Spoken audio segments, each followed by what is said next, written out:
Hello student, कैसे हो आप लोग? तो आई होप कि अच्छे ही होंगे। आज हम बात करेंगे शिक्षा का अधिकार अधिनियम 2009 यानी RTE 2009 के बारे में बात करेंगे। तो चलिए हम बात करते हैं। 4 अगस्त 2009 को देश में 6 से 14 साल के बच्चों के लिए मुफ्त और अनिवार्य शिक्षा को मौलिक अधिकार बनाने के संबंधित विधेयक लोकसभा में पारित किया गया था। जब ये पारित किया गया था तो राष्ट्रपति के हस्ताक्षर के बाद 6 से 14 वर्ष के आयु वर्ग के बच्चों को शिक्षा दिलवाना केंद्र व राज्य सरकार का संवैधानिक दायित्व बन गया।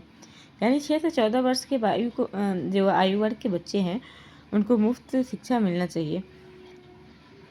इसकी विशेषता क्या है, इसके बारे में बात करते हैं। 6 से 14 वर्ष के प्रत्येक बालक को प्रारंभिक शिक्षा पूरी होने तक किसी भी विद्यालय में निःशुल्क और अनिवार्य शिक्षा का अधिकार होगा।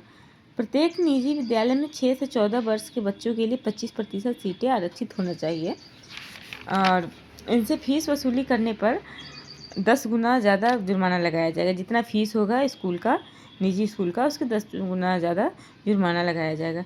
स्कूलों की प्रबंध समिति में 3/4 सदस्य बच्चों के अभिभावक को बनना पड़ेगा। बच्चों को शारीरिक दंड देने पर शिक्षकों पर सख्त कार्यवाही होगी। अध्यापक निजी ट्यूशन नहीं पढ़ा सकते हैं। केंद्रीय सरकार शिक्षकों को प्रशिक्षण के लिए मानकों को विकसित और लागू करेंगी। अध्यापक के इंटरव्यू या बच्चों को स्क्रीनिंग पर 25,000 और गलती दोहराने पर 50,000 रुपये का जुर्माना लगेगा। आपात सेवाओं, जनगणना और निर्वाचन ड्यूटी को छोड़कर अध्यापक को अन्य कार्यों में ड्यूटी नहीं लगेगी। इसके बाद इसके महत्व के बारे में हम जानते हैं। शिक्षा का अधिकार अधिनियम का महत्व क्या है? शिक्षा के अधिकार अधिनियम 2009 के लागू होने के पश्चात कक्षा आयु के अनुसार अधिक समझातीय है। इस अधिनियम के अंतर्गत 6 से 14 वर्ष तक के बच्चों को शिक्षा प्रदान करने पर जोर दिया गया। हमें यह पता है कि शिक्षित लोग के द्वारा ही देश में विभिन्न प्रकार के प्रारूपों को मजबूती मिलेगी, जैसे आर्थिक स्थिति ही क्यों न हो।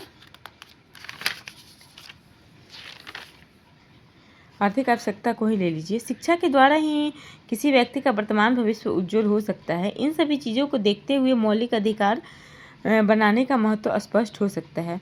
इसका उद्देश्य क्या है? अधिगम के न्यूनतम स्तर की प्राप्ति, इसके बाद प्रारंभिक शिक्षा को अपव्यय को रोकना, शिक्षण व प्रशिक्षण में गुणवत्ता लाना, प्रशिक्षित शिक्षकों को नियुक्तियाँ, शिक्षकों में जवाबदेही तय करना, पाठ्यक्रम में नवाचार, इसके बाद निजी स्कूल में मनमानी पर रोक, शिक्षा में तकनीक जो होता है तकनीकी यंत्रों का प्रयोग, स्कूली शिक्षा में सामाजिक और लैंगिक असमानता को पाटना, छात्रों के सीखने की क्षमता एवं वृद्धि में गुणवत्ता युक्त शिक्षा की व्यवस्था करना इत्यादि। तो आई होप दोस्तों कि आप लोग को समझ में आ गया होगा कि RTE एक्ट आखिर है क्या।